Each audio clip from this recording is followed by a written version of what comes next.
Kiếp trước cô gái từng bị tổn thương vì tình yêu. Kiếp này gặp người hết lòng quan tâm cô, nhưng cô lại ngần ngại mở lòng. Lâm Ngọc Giao chợt nhận ra mình đang giống như lời Chu Tĩnh nói. Mỗi khi rảnh rỗi lại nhớ về một người. Giờ đây, cô không chỉ đợi xem anh qua cửa sổ mỗi tan làm, mà ngay cả lúc biết chắc anh không đến, vẫn vô thức liếc nhìn ra ngoài. Thế rồi, một bóng hình quen thuộc bất ngờ xuất hiện. Cô sững người, vội dụi mắt, mới nhận ra người bên kia cửa kính là Lâm Bình. Hả? Lâm Bình, đúng là em thật sao? Không phải em thì là ai? Sao em đen nhẻm thế này? Người gầy nhòm nữa. Em đi đào than à? Chị nói gì thế? Em đi học mà, đào than thế nào được? Bị bắt đi huấn luyện đấy. Vừa về là chạy ngay tới đây. Chị không biết em khổ sở thế nào đâu. Thiên tương đại nhậm ư từ nhân dã.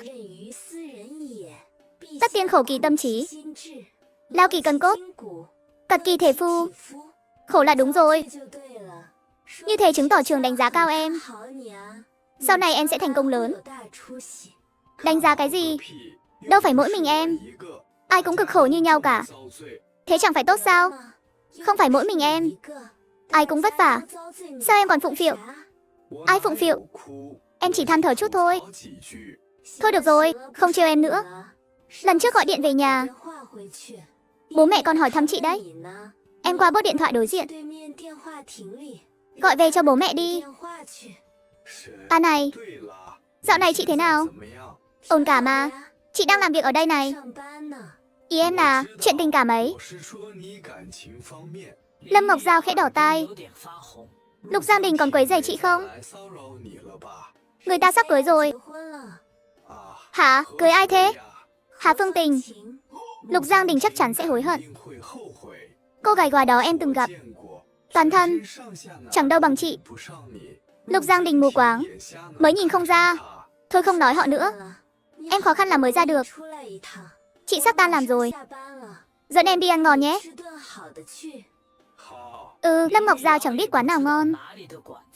Tính đến giờ, nơi ngon nhất cô từng thử là quán Phó Hoài Nghĩa từng dẫn cô đến. Cô gái, thiếu gia Phó không đi cùng sao? Câu hỏi khiến Lâm Ngọc Giao bối rối. Ủa, chị và học trưởng Phó hay tới đây làm à? Không có, xin lỗi em xíu. Chị hỏi thế thôi. Hai người dùng gì à? Lâm Ngọc Giao gọi 2 món đặc sản. 2 món đó đắt lắm đó. Chị biết, là đặc sản của họ mà. Thế mà chị vẫn gọi. Không phải người ngoài. Ăn đơn giản thôi. No bụng là được rồi. Được thôi, lần sau chị mua cho em mấy cái bánh bao, đảm bảo no căng bụng. Thôi đừng tiếc nữa. Không sao, chị thực sự kiếm được tiền rồi. Tiền lớn đấy. Là bao nhiêu vậy? Lâm Ngọc Giao giơ tay ra hiệu. 1,0 à? Mạnh dạn lên đi chứ. Đừng nói là 1 vạn chứ. Đúng rồi, chính xác. Tiền nhuận bút sách chứ cộng sách này. Thêm lương mấy tháng nay, chị sắp tích góp đủ 1 vạn rồi. Trời ơi, viết mấy thứ đó kiếm được nhiều thế ư? Thế em còn học quân sự làm gì nữa? Thôi em theo chị viết sách luôn đi. Được thôi, em viết thử 1 vạn chữ cho chị xem nào. Thôi, bỏ qua đi. Ăn tối chắc không kịp mất. Món ăn nhanh chóng được dọn lên. Hai người gọi 3 món 1 canh. Lâm Bình đang tuổi ăn tuổi lớn nên ăn rất khỏe. Chẳng mấy chốc đã ăn gần hết. Vừa khi họ rời đi, Phó Hoài Nghĩa và Dịch Vân Thạc cũng tới quán này. Sao thế? Tớ tưởng thấy Tiểu Lâm đâu đây. Đâu, vừa rẽ đi hướng kia kìa. Cậu không thấy đâu. Cô ấy không đi một mình. Còn có một chàng trai đi cùng. Người đó còn khóc vai cô ấy. Cúi đầu nói gì đó. Cô ấy cười rất tươi. Cái gì? Chưa kịp xác minh lời nói thật giả, Phó Hoài Nghĩa đã lao về hướng Dịch Vân Thạch chỉ. Anh đuổi theo một quãng thì bắt kịp Lâm Bình. Ở ngã tư tiếp theo. Phó học trưởng, sao anh ở đây? Tớ thấy bóng lưng quen nên đến chào hỏi chút. Chỉ một bóng lưng mà anh nhận ra em, khác hẳn chị gái em. Thấy mặt rõ ràng còn dụi mắt mới nhận ra. Đừng có lắm lời. Mau đi gọi điện đi. Em còn về trường không đấy? Phải về trước 8 giờ. Phó học trưởng, bọn em còn phải gọi điện về nhà. Không nói chuyện nữa đâu. Em đi đi, lát nữa. Anh đưa em về nhé. Giờ khó bắt xe lắm. Nếu không về kịp 8 giờ. Hậu quả nghiêm trọng đấy. Phó Hoài Nghĩa cũng từng tốt nghiệp ngôi trường đó. Lâm Bình tin lời anh ngay. Thì ra là em trai cô ấy. Đương nhiên rồi, Giao Giao đã đồng ý bên tớ. Sao có thể vừa nhận lời tớ lại đi với người khác chứ? Không thể nào. Thế mà còn hốt hoảng. Nhưng cô ấy đâu có nhận lời cậu, cậu tự cho là thế thôi. Hai người thực sự đang yêu nhau không đấy? Ý cậu là gì? Tớ thấy cô ấy vẫn lạnh nhạt với cậu mà. Tính cô ấy vốn thế. Thế cậu định khi nào công khai mối quan hệ của hai người? Để sau đi, qua năm mới đã. Đợi dự đám cưới Lục Giang Đình trước đã. Xem kìa, công khai cũng không dám. Rõ ràng cô ấy chưa nhận lời. Thôi đi ăn đi. Tớ không ăn nữa. Tí nữa phải đưa Lâm Bình về trường. Nhìn cậu chẳng ra gì cả. Chưa gì đã như cún con. Cậu có ngừng giống chó săn được không? Cậu muốn chết à?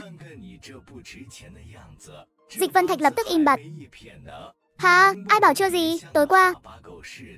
Tối qua sao? Không có gì, cậu tự đi ăn đi. Ghi vào sổ của tớ.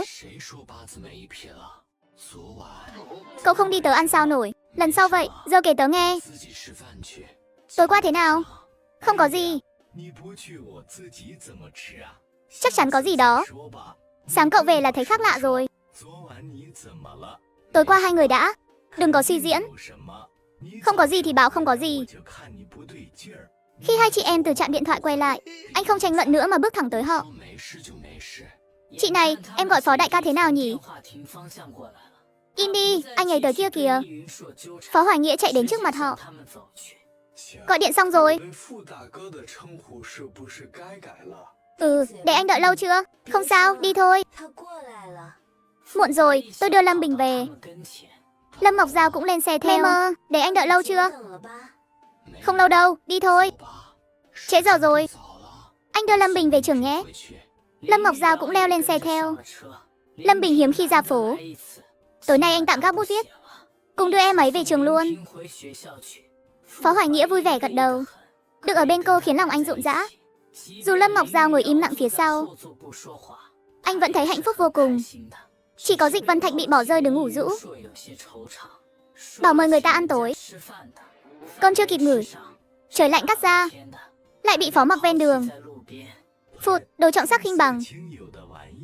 Vừa quay lưng bước đi, chàng ta chợt thấy Lục Giang Đình.